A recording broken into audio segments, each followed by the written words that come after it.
Kadang-kadang rebutan Tuhan, rebutan. Justru mencari itu kalau keluar itu keliru. Mencari itu ke dalam. Tadi kan saya terangkan, Tuhan itu cahaya, sinarnya Allah. Allah tuh seluruh sekalian alam, ya matahari, ya bulan, ya planet, ya air samudera yang sedemikian banyaknya itu. Makanya di dalam ceramah tadi saya katakan bentuk Tuhan itu adalah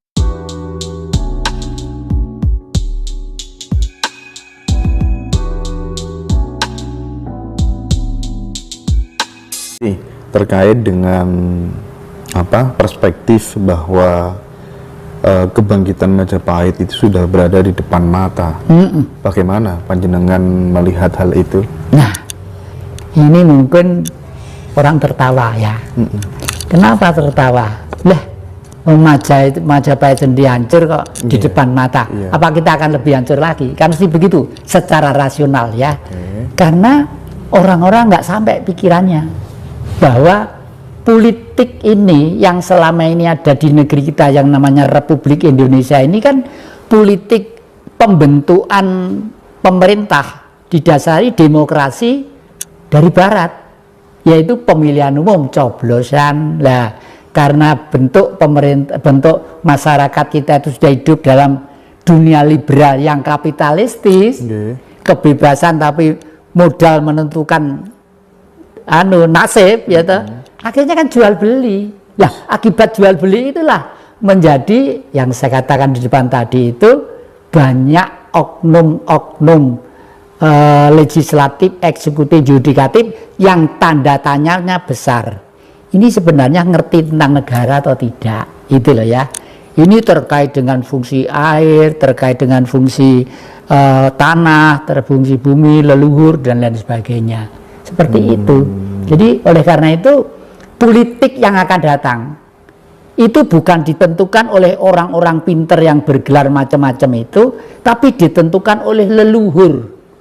Karena leluhur itu tidak ditelkim, ditahlili, ditumpangi saleh, di ini bongi dupo langsung ke surga. Enggak semudah itu deh, enggak semudah itu.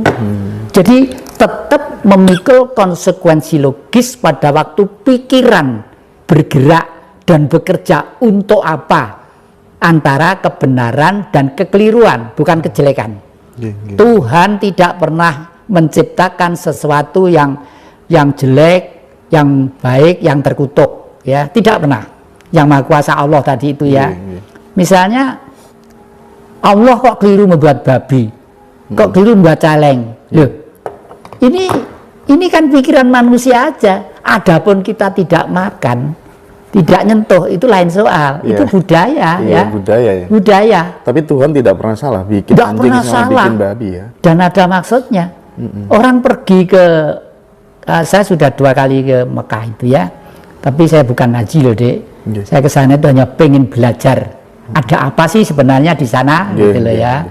Itu harus disuntik antrak. Karena yang namanya penyakit Ebola dari Afrika itu ganas deh, lebih ganas dari AIDS.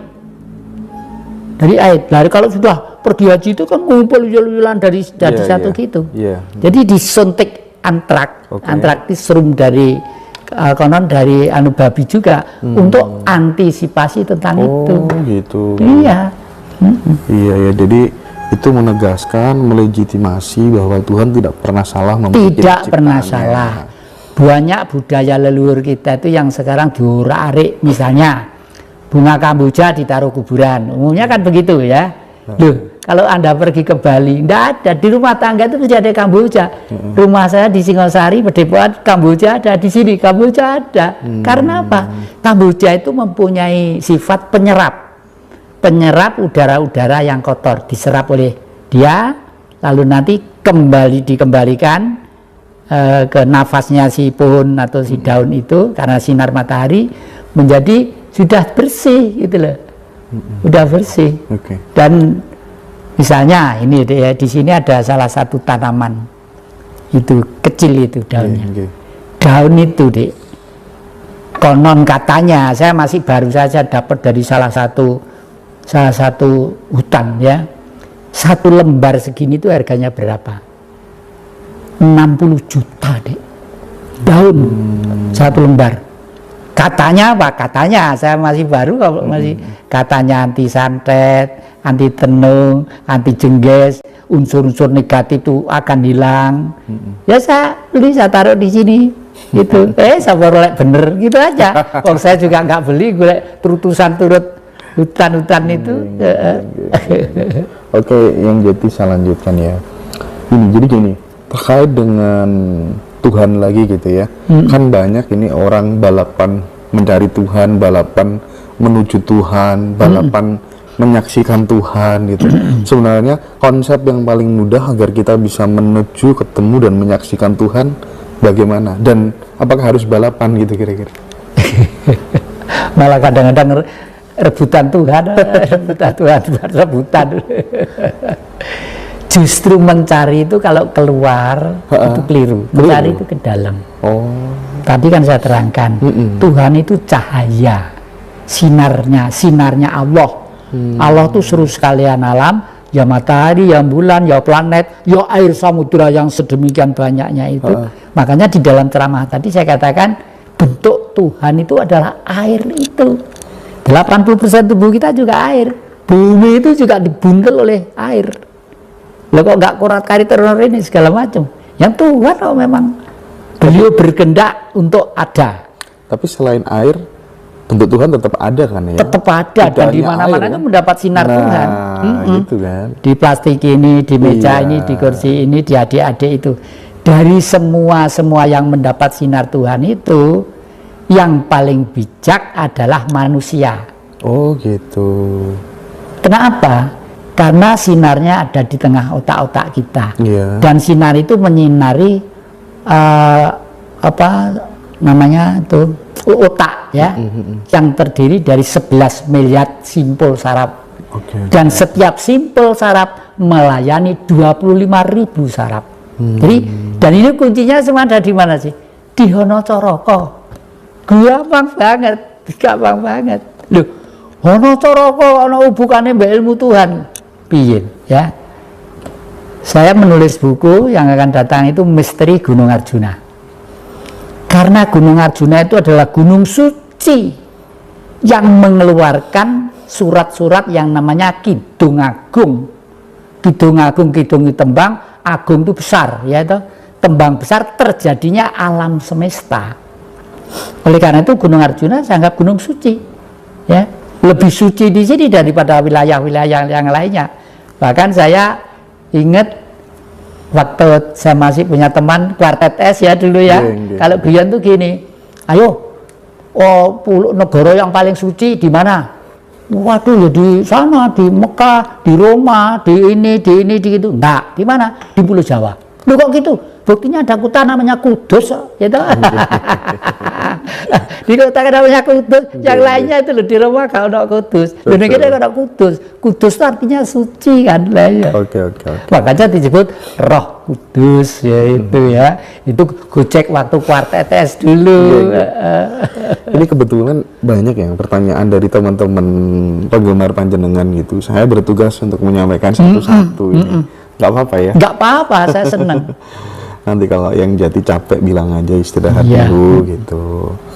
Gini, pertanyaan selanjutnya, ini ada yang bingung. Yang Jati, terkadang dalam sebuah kontemplasi, saya bertanya-tanya, kenapa Tuhan sampai menunjuk dan memilih saya untuk menjalani kehidupan di dunia ini? Gitu, ya. Kita seperti yang saya sampaikan, kita lahir itu tidak bisa minta. Mas Indra tidak bisa minta, adik-adik tidak minta. Tuhan, tolong Indra dilahirkan. Tuhan, tolong jadi Allah, tolong jadi dilahirkan. Nggak bisa. Nggak bisa. Semua itu karena gerenjet Allah. Gerenjet itu bukan membuat loh. Jadi saya tidak tentang adanya bumi, tentang adanya laut, tentang adanya saya ilmiahkan seperti yang Mas Indra baca dalam satu lembar itu ya. Karena Sang Maha, namanya Maha kok, gerenjet gitu, kehendak itu terwujud. Dan itu untuk kelas kecil-kecilan. Banyak orang yang seperti itu, seperti yang saya katakan kemarin, orang tanya kepada si Mbah, ini nanti sepak bola ini menang atau tidak. Orangnya hanya diem sebentar. Padahal orangnya tidak punya TV, tidak punya apa-apa. Belangkonan gitu. Waduh, dereng wancinipun niku. Jawaban iki lho sopan, dereng wancinipun. Artinya dereng kuat. Kan tanya kepada Tuhan itu. Iya, jadi bener. seperti itulah. Salajan itu melatihnya juga sangat ringan, sangat gampang, tidak usah berdele-dele. Latihannya lewat apa ya? Latihannya lewat 5 dasar pokok pemahaman ya. Angen-angen bener, pikiran bener, tutur kata bener, pribadi bener, bergaul bener. Lah, ajaran 5 kebenaran ini sudah dimulai 500 tahun sebelum Masehi. Sebelum ada agama masuk. Wah, sebelum ada agama masuk. Agama itu masih kemarin sore, Mas. Iya, iya. Itu 500 tahun sebelum Masehi. Siapa? Sang Siddhartha Gautama. Yang selanjutnya disebut Buddha. Patungnya ada di sana itu, di depannya singgasana itu, kanannya itu. Nah, itu asli peninggalan Mojopahit. Ditemu oleh sedulur-sedulur di Pacet sana, mau nanam sawi di sawah itu buang gitu. Setelah gitu, loh, dibongkar, diduda loh. Lah kok patung perunggu gedenya seperti itu ya. Gede seperti itu lalu dibawa ke rumah dibersihkan. Buddha itu mempunyai ajaran seperti tadi saya katakan, angen-angen bener, pikiran bener, pribadi bener, tutur kata bener, pribadi bener, bergaul bener. Nah, sekarang saya jelaskan satu persatu. Angen-angen, kenapa angen-angen? Tidak ada manusia yang tidak punya angen-angen. Seluruh manusia itu punya angen-angen. Makanya kita tidak boleh membedakan manusia satu dengan yang lainnya. Entah itu kritang, entah keriting, entah itu gelap seperti negro, entah itu kuning seperti Anglo-Saxon Eropa, entah itu kuning seperti Mongol atau Cina, entah itu seperti apalah. Gak ada. Karena semua di dalam tubuh itu ada Tuhan. Nah, lalu dan kenapa setiap manusia punya angen-angen? Karena setiap manusia punya perut. Loh, hubungannya perut sama angen-angen apa toh, Mbah? Setiap titah yang hidup ya, itu pasti dikasih perut. Entah burung, entah cacing, entah ular, entah gajah, entah harimau, dikasih perut. Ya. Mungkin gaib aja, nggak dikasih perut. Kalau dikasih mungkin makanannya lain ya. Dari perut itulah timbul angan-angan. Karena apa? Setiap manusia kalau perutnya lapar kan mesti cari makanan. Yeah. Kalau ngelak mesti cari minum. Ya itu loh. Nah, kalau minum misalnya saya kok lapar ya, saya pengen makan, pergi ke dapur, loh, belum masak. Ternyata baru ngeraya isa ana ning dompet ana duit ora dibuka dulu, nggak langsung ke warung. Gua kadung di warung kadung, Bu, sate 10, gulai 1 porsi, ini 1 porsi tambahin dibaik dompetnya gak ada duitnya. Itu kan perlu pikiran, ya perlu pikiran. Misalnya seperti itu. Lah, teori ribuan tahun yang lalu itu dimodernisir oleh Bung Karno di era milenium ketiga. Tahun sekitar abad 19, nanti ajaran itu untuk tahun 3000 yang akan datang. Namanya itu apa? Marhainisme. Jadi semua kitab suci, Taurat, Zabur, Injil, Al-Quran, tujuannya satu. Jangan menindas kepada orang lain, jangan eksploitasi kepada orang lain, jangan menghina kepada kehidupan yang lain, salinglah harga menghargai. Makanya sila yang pertama itu disebut ketuhanan yang Maha Esa. Dengan ketuhanan yang Maha Esa, semua sadar. Makanya di dalam perisai Pancasila ditaruh di tengah gambare bintang sinar 5. Karena waktu manusia diciptakan itu ada 5 Adam. Dan setiap Adam disiapin benua. Adamnya orang hitam dikasih di Afrika, Adamnya orang kuning dikasih di daratan Mongol dan Cina sana, Adamnya orang kuning dikasih di Eropa, Adamnya bangsa Indonesia Nusantara sebagai perwujudan Tuhan yang pertama dilahirkan di namanya Pulau Jawa. Ini tidak kok ekstrim Jawaisme, tidak. Karena ini peristiwa ini terjadi jutaan tahun yang lalu, ya. Ini berkembang kan, selanjutnya berkembang menjadi Batak, menjadi Manado, menjadi ini begitu. Sama, mereka disiapin benua-benua, setelah itu ya berkembang begitu. Oke. Makanya kemarin itu pada waktu saya menerima tamu, saudara Greg dari Jerman dan satu Bu Valia dari Selandia Baru, itu Merlin apa siapa? Merlin dari Selandia Baru ke sini tuh saya kasih buku-bukunya, saya taruh di mana, entah di situ entah di Singosari. Judulnya apa? Majapahit harus lahir kembali. Coba orang luar negeri seperti itu harapannya. Karena apa? Karena Majapahit dulu yang memperkuat Jawa. Jawa itu, orang Jawa itu filosofisnya, jadi cita-citanya hanya satu, hamemayu hayu ing bawono.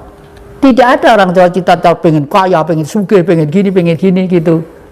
Tapi kakek terhadap anak-anak cucu-cucu saya himbau, Dek, Mas, kamu harus menjadi orang yang kaya. Kenapa? Karena kamu hidup di surga yang namanya Indonesia. Lautnya kaya, hutannya kaya, tambangnya kaya, ininya kaya, matahari itu sinar 24 jam. Keliru kalau tidak kaya. Tapi jangan sampai materialistis, ya. Jangan sampai materialistis.